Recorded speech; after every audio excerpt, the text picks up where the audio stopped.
दोस्तों नमस्कार। जैसा कि आप जानते हैं दिसंबर सीटेट का नोटिफिकेशन आने वाला है, तो आप लोगों के लिए पेपर 2 के लिए हम एसएसटी और सीटेट के लिए जो चिल्ड्रन साइकोलॉजी सब लेके आते हैं, ताकि आप लोग इस पर निश्चित सफलता प्राप्त कर ले। और इलेक्शन जो आ रहा है उसमें बड़े पैमाने पर बहाली होने वाली है, तो उसमें आप एलिजिबल हो जाए फॉर्म फिलअप करने के लिए। चलिए शुरू करते हैं। लेकिन दोस्तों एक बात याद रख लीजिए, चैनल को सब्सक्राइब करना ना भूलें। वीडियो अच्छा लगे तो लाइक कीजिए और दोस्तों के साथ शेयर कीजिए ताकि उनको भी फायदा पहुंच जाए। चलिए शुरू करते हैं। पहला सवाल है, चंद्रगुप्त मौर्य के बारे में निम्नलिखित कथनों में पर विचार कीजिए। तो देखिए, चंद्रगुप्त मौर्य सेल्यूकस को हरा दिया था, तो उसकी पुत्री से विवाह किया गया था, यह सही है। निम्नलिखित कथनों पर विचार करें। उसने अपने जीवन के अंतिम काल में बौद्ध धर्म स्वीकार कर लिया था। दोस्तों एक बात याद रख लीजिएगा कि उन्होंने जैन धर्म स्वीकार किया था, जैन धर्म, तो इसका मतलब यह गलत है। उसने अशोक को अपना उत्तराधिकारी बनाया था। देखिए, अशोक को उत्तराधिकारी नहीं बनाया था, बिंदुसार को बनाया था। किसको बनाया था? बिंदुसार को, याद रखिएगा। तो आप इसमें देखिए दो चीज गलत है, तो क्या पूछता? चंद्रगुप्त मौर्य के बारे में निम्नलिखित कथनों पर विचार कीजिए, तो केवल ये गलत नहीं, सही, केवल यह सही हो जाएगा, और बी और सी गलत है। तो आंसर ये हो जाएगा 1, केवल 1, माने सिर्फ एक सही है। ठीक है, आगे बढ़ते हैं। केवल ये अनुसरण करता है। चंद्रगुप्त मौर्य ने मौर्य वंश की स्थापना की थी। चंद्रगुप्त ने भारत देश पर कई वर्षों तक शासन किया। चाणक्य चंद्रगुप्त मौर्य के गुरु थे। चंद्रगुप्त मौर्य ने सेल्यूकस की पुत्री हेलेना के साथ विवाह किया था। चंद्रगुप्त मौर्य का उत्तराधिकारी उसका पुत्र बिंदुसार था। बिंदुसार को उसके पुत्र अशोक के लिए जाना जाता है। अपने जीवन के अंत काल में जैन धर्म अपना लिया था और एक जैन भिक्षु बन गया। तो देखिए, चंद्रगुप्त मौर्य का उत्तराधिकारी बिंदुसार के बाद अशोक शासक बनाया था। बिंदुसार अशोक को उत्तराधिकारी नहीं बनाया था। जानते हैं कि अशोक के समय में भीषण उत्तराधिकारी युद्ध हुआ था। चलिए आगे बढ़ते हैं। भूकंप की तीव्रता रिएक्टर स्केल पर मापी जाती है। रिएक्टर पैमाने पर कौन सा मान या उससे अधिक वस्तुओं के गिरने से क्षति पहुंच सकता है? इसमें यह पूछ रहा है कि भूकंप को तो हम रिएक्टर स्केल पर मापते हैं, तो कितने रिएक्टर के बाद यह खतरनाक हो जाता है, समझे ना? तो उत्तर हो जाएगा 5 के बाद ही यह खतरनाक हो जाता है और काफ़ी नुकसान होता है। जैसे जैसे बढ़ता जाएगा उतना ही नुकसानदेह होगा भूकंप। चलिए इसका एक्सप्लेनेशन देख लेते हैं।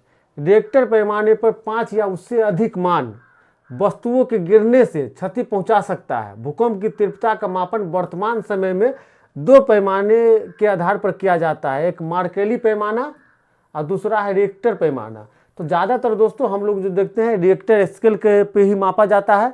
तो भूकंप की तीव्रता 5 के बाद ज़्यादा क्षति पहुंचा सकता है, 5 से ही खतरनाक हो जाता है। आगे बढ़ते हैं। विश्व व्यापार संगठन WTO मूल रूप से बढ़ावा देता है। देखिए नाम देख लीजिए, विश्व व्यापार संगठन, वर्ल्ड ट्रेड ऑर्गेनाइजेशन।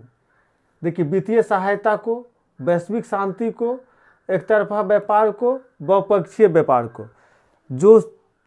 जो देश विश्व व्यापार संगठन में शामिल होता है वो एक दूसरे और के व्यापार को बढ़ावा देता है, किसी प्रकार का प्रतिबंध नहीं लगाता। अब बात को छोड़ दिया जाए तो इसका मतलब हो जाएगा बहुपक्षीय व्यापार को बढ़ावा देता है, याद रखिएगा। आगे बढ़ते हैं। विश्व व्यापार संगठन एक मात्र वैश्विक अंतर्राष्ट्रीय संगठन है जो राष्ट्रों के मध्य व्यापार नियमों से संबंधित है। यह बहुपक्षीय, देख लीजिए, यह बहुपक्षीय व्यापार को बढ़ावा देता है। विश्व व्यापार संगठन के समझौते इसके मूल तत्व हैं, जिन पर कई व्यापारिक देशों द्वारा बातचीत एवं हस्ताक्षर किए जाते हैं। अक्सर कोई व्यापार संबंधी मुद्दा होगा तो WTO के सदस्य देश मीटिंग करते हैं, याद रखिएगा। आगे बढ़ते हैं। अंतरिक्ष से प्रवेश करने वाले उल्का पिंड वायुमंडल की किस परत में आने पर जल जाते हैं? तो देखिए उत्तर हो जाएगा मध्यमंडल में जल जाते हैं, याद रखिएगा। एक्सप्लेनेशन देख लेते हैं। अंतरिक्ष से प्रवेश करने वाले उल्का पिंड वायुमंडल की मध्यमंडल परत में आने पर जल जाते हैं, याद रखिएगा। मध्यमंडल परत पर आने में जल जाते हैं, बहुत बार पूछा जाता है घुमा घुमा के। उल्काएं वास्तव में क्षुद्र ग्रह के टुकड़े तथा धूमकेतुओं द्वारा पीछे छोड़े गए धूल के कण होते हैं जो प्रकाश की चमकीली घाटी के रूप में दिखाई देते हैं। और क्षुद्र ग्रह के भी टुकड़े होते हैं। क्षुद्र ग्रह किसके पास बीच में पाया जाता है? तो मंगल और बृहस्पति के बीच में। उसी क्षुद्र ग्रह के टुकड़े होते हैं उल्कापिंड जो मध्यमंडल में आने के बाद जल जाते हैं, याद रखिएगा। नेक्स्ट, भूमि उपयोग के संदर्भ में ए और बी कथनों पर विचार कीजिए और सभी सही उत्तर का चयन कीजिए। दोस्तों सी-टेट की परीक्षा देते हैं तो एक बात याद रखिएगा, क्वेश्चन अच्छे से पढ़ना है। अंत में लिखा रहेगा कि सही कथन क्या है या गलत कथन क्या है। आप आधा पढ़े आंसर देने लगे तो समझिए आपका 5-7 क्वेश्चन ऐसे ही बर्बाद हो गया। देखिए सी-टेट और यूपीएससी दोनों का सवाल का जो बनावट है सेम तरह का होता है। हम एग्जाम में तुलना नहीं कर रहे हैं कि दोनों का एग्जाम कैसा, सवाल के बनावट की बात कर रहे हैं। एक बात और बता दें, अगर आपने हमारे चैनल को सब्सक्राइब नहीं किया है तो जरूर कर ले। चलिए 5 नंबर क्वेश्चन देखते हैं। भूमि उपयोग के संदर्भ में ए और बी कथनों पर विचार कीजिए और सही उत्तर का चयन कीजिए। देखिए सही उत्तर का चयन कीजिए। देखिए भूमि उपयोग से आशय भूमि का केवल कृषि या वन के लिए उपयोग किया जाता है। देखिए पहले सोचिए, सिर्फ कृषि के लिए भूमि का उपयोग नहीं करते हैं, बहुत पर्पस है, उत्खनन ये सब। तो इसका मतलब ये अंशतः सही मतलब गलत है। भूमि उपयोग मुक्त अपनी स्थलाकृति के द्वारा निर्धारित होता है, एकदम निश्चित। हर भूमि का हर चीज के लिए आप उपयोग नहीं कर सकते हैं। तो एक गलत है, 2 सही है। इसमें क्या पूछ रहा, सही कौन सा है? तो इसका उत्तर हो जाएगा ए गलत बी सही। उत्तर हो जाएगा 3, एक गलत और बी सही, याद रखिएगा। चलिए एक्सप्लेनेशन देख लेते हैं। भूमि का उपयोग केवल कृषि व वन के लिए ही नहीं होता बल्कि इसका उपयोग खनिज ऊर्जा इत्यादि क्षेत्रों में भी होता है। भूमि पर ही आधारभूत संरचनाओं आवास आदि का निर्माण होता है। भूमि का उपयोग स्थान तथा पर्यावरणीय दशाओं को देखते हुए स्थलाकृति के द्वारा निर्धारित होता है। अतः प्रश्नानुसार भूमि उपयोग के संदर्भ में कथन ये गलत है, अब बी सही है, याद रखिएगा। आगे बढ़ते हैं।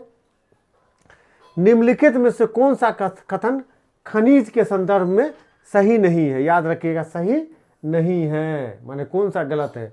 सभी खनिज अधात्विक होता है, एकदम गलत। ये प्राकृतिक रूप से प्राप्त होने वाले पदार्थ है, सही। इनका एक निश्चित रासायनिक संरचना होता है, सही। ये विभिन्न प्रकार के भूवैज्ञानिक परिवेशों में निर्मित होते हैं, सही। तो इसमें पूछ रहा है निम्नलिखित में से कौन सा कथन खनिज के संदर्भ में सही नहीं है? तो उत्तर हो जाएगा 1, सभी खनिज अधात्विक होते, यह सही नहीं है। आगे बढ़ते हैं। खनिजों के संदर्भ में कथन 1 सही नहीं है। सभी खनिज धात्विक अधात्विक दोनों प्रकार के होते हैं। धात्विक खनिजों के अंतर्गत लोहा, मैग्नीज, निकेल, कोबाल्ट आदि आते हैं, जबकि अधात्विक खनिजों के अंतर्गत अभोरक, फेल्सफर, क्वार्ट्ज, पोटास व सल्फर आदि आते हैं। इसके अतिरिक्त खनिज प्राकृतिक रूप से प्राप्त होने वाले पदार्थ हैं। इनका एक निश्चित रासायनिक संगठन होता है। यह विभिन्न प्रकार के भूवैज्ञानिक परिवेश में निर्मित होते हैं। चलिए आगे बढ़ते हैं। निम्नलिखित को पढ़िए और मिट्टी के संरक्षण की सही पद्धति का चयन कीजिए। निम्नलिखित कथनों को पढ़िए तथा मिट्टी के संरक्षण की सही पद्धति का चयन कीजिए। देखिए क्या पूछ रहा है, मिट्टी संरक्षण माने मिट्टी संरक्षण में क्या क्या है? तो रासायनिक उर्वरकों का अत्यधिक प्रयोग, यह गलत है, मिट्टी के संरक्षण को खराब करता है, ठीक है। मल्च बनाना बहुत सही है। समुच्च रेखीय रोधिकाएं सही है। रक्षक मेखलाएं सही है। तो इसमें सही एक गलत है, BCD, इसका आंसर हो जाएगा 4, BCD 4 नंबर। एक्सप्लेनेशन देख लेते हैं। कथन B, C और D अनुसरण करते हैं। मल्च बनाना, समुच्च रेखीय रोधिकाएं बनाना तथा रक्षक मेखलाएं बनाना मिट्टी के संरक्षण की सही पद्धति है। मृदा संरक्षण से तात्पर्य उन विधियों से है जो मृदा को अपने स्थान से हटने से रोकती है। मृदा के संरक्षण से आशय है कि मृदा को अपने स्थान से रोकना। संसार के विभिन्न क्षेत्रों में मृदा अपरदन को रोकने के लिए विभिन्न विधियां अपनाई गई है। तो एक बात बता दें कि रासायनिक उर्वरकों का प्रयोग से मृदा अपरदन होता है, संरक्षण नहीं। दादन व्यवस्था, पुटिंग आउट व्यवस्था की सबसे बड़ी समस्या क्या है? जुलाहों के पास बाजार दर की जानकारी न होने की वजह से व्यापारियों द्वारा उन्हें कम पैसा दिए जाना। एकदम सही है। व्यापारियों को कच्चा माल जुलाहों तक पहुंचने के लिए अतिरिक्त परिवहन खर्च करना, जुलाहों को कच्चे माल की गुणवत्ता पर कोई निर्णय न ले पाना, जुलाहों द्वारा भेजे गए तैयार उत्पादों पर व्यापारियों का कोई नियंत्रण नहीं होना। देखिए, दादन व्यवस्था में सबसे ज़्यादा दिक्कत क्या है कि जुलाहे अशिक्षित होते हैं, उनको बाजार दर की जानकारी नहीं होती है। इसका उत्तर हो जाएगा एक नंबर। जुलाहों के पास बाजार दर की जानकारी न होने की वजह से व्यापारियों द्वारा उन्हें कम पैसे दिए जाते हैं। मतलब उनको जानकारी कम होती है तो व्यापारी ठग लेते हैं उनको। दादन व्यवस्था, पुटिंग आउट व्यवस्था की सबसे बड़ी समस्या जुलाहों के पास बाजार दर की जानकारी न होने की वजह से व्यापारियों द्वारा उन्हें कम पैसे दिए जाना है। दादन व्यवस्था, पुटिंग आउट प्रणाली घरेलू विनिर्माण की एक प्रणाली थी जो 17वीं और 18वीं शताब्दी के दौरान पश्चिमी यूरोप के ग्रामीण क्षेत्रों में प्रचलित थी। याद रखिएगा। नेक्स्ट, निम्नलिखित में से कौन भारत में एक राज्य के राज्यपाल की नियुक्ति करता है? अटॉर्नी जनरल, विधानसभा के सदस्य, संसद के सदस्य, केंद्र सरकार। पहले इसको समझिए।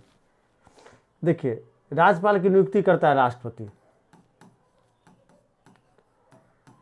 राष्ट्रपति नाम मात्र का प्रधान होता है, वास्तविक प्रधान प्रधानमंत्री होता है। प्रधानमंत्री केंद्र सरकार का मुखिया होता है।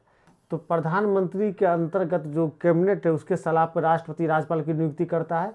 अब प्रधानमंत्री केंद्र सरकार का मुखिया है तो यहाँ राष्ट्रपति तो नहीं दिया हुआ है, तो ये हो जाएगा केंद्र सरकार। याद रखिएगा, क्या हो जाएगा? केंद्र सरकार। नेक्स्ट, भारत में एक राज्य के राज्यपाल की नियुक्ति राष्ट्रपति द्वारा 5 वर्षों के लिए की जाती है। राज्यपाल राष्ट्रपति के प्रसाद पर्यंत या कार्यकाल तक अपने पदों पर बने रखते हैं। राष्ट्रपति केंद्र सरकार का संवैधानिक प्रधान होता है। उससे नाम मात्र का शासक कहा जाता है क्योंकि वास्तविक शक्ति प्रधानमंत्री में केंद्रित होती है। इसके अतिरिक्त विधानसभा तथा संसद सदस्यों का निर्वाचन प्रत्यक्ष जनता द्वारा किया जाता है। अटॉर्नी जनरल की नियुक्ति राष्ट्रपति द्वारा की जाती है। तो आप समझ गए, राज्यपाल की नियुक्ति राष्ट्रपति करता है। राष्ट्रपति क्या होता है? कैबिनेट की सलाह पे करता है। कैबिनेट का प्रधान कौन होता है? प्रधानमंत्री होता है। प्रधानमंत्री किस सरकार का मुखिया होता है? तो केंद्र सरकार का। तो आपका जो विकल्प है उसमें केंद्र सरकार ही होगा। राष्ट्रपति रहता तो राष्ट्रपति हो जाता। नेक्स्ट, महायान बौद्ध धर्म के अंतर्गत मूर्ति कला के केंद्र के रूप में मथुरा एवं तक्षशिला का पतन हुआ। यह गलत है। मूर्तियों में बुद्धि की उपस्थिति सिर्फ कुछ संकेतों के माध्यम से दर्शाई गई है। गलत है। बुद्ध की प्रतिमाएं बनाए जाने लगी। यह सही है। बुद्धिस्ट को सही नहीं स्वीकार किया गया क्योंकि उन्हें अभी भी ज्ञान की प्राप्ति करना बाकी था। ये एकदम गलत है। तो देखिए, महायान बौद्ध धर्म में महात्मा बुद्ध को भगवान माने जाने लगा और उसकी मूर्ति बनाकर पूजा की जाने लगी। चौथे जो बौद्ध सम्मेलन हुए थे कनिष्क के समय, उस समय बौद्ध धर्म हीनयान और महायान में विभाजित हो गया था। तो इसका उत्तर हो जाएगा 3, बुद्ध की प्रतिमाएं बनाए जाने लगी। एक्सप्लेनेशन देख लेते हैं। बौद्ध धर्म में महायान मत के अनुयायी बुद्ध को एक देवता के रूप में मानकर तथा उनकी मूर्तियां बनाकर पूजा करते थे। इनका मुख्य उद्देश्य मानव जाति का कल्याण, परम सेवा तथा परोपकार की भावना पर बल देता था। इसके अतिरिक्त महायान संप्रदाय में बुद्धिस्ट की परिकल्पना भी की गई है जिसका अंतिम लक्ष्य बुद्धत्व को प्राप्त करना था। दोस्तों, वीडियो कैसा लगता है आप कमेंट करके ज़रूर हम लोग को बताएं और किस तरह का वीडियो चाहते हैं यह भी कमेंट के माध्यम से प्रस्तुत करें। हम आगे उस तरह का वीडियो लेके आएंगे। चलिए, तब तक अपना ख्याल रखिए और तैयारी करते रहें। बहुत बहुत धन्यवाद।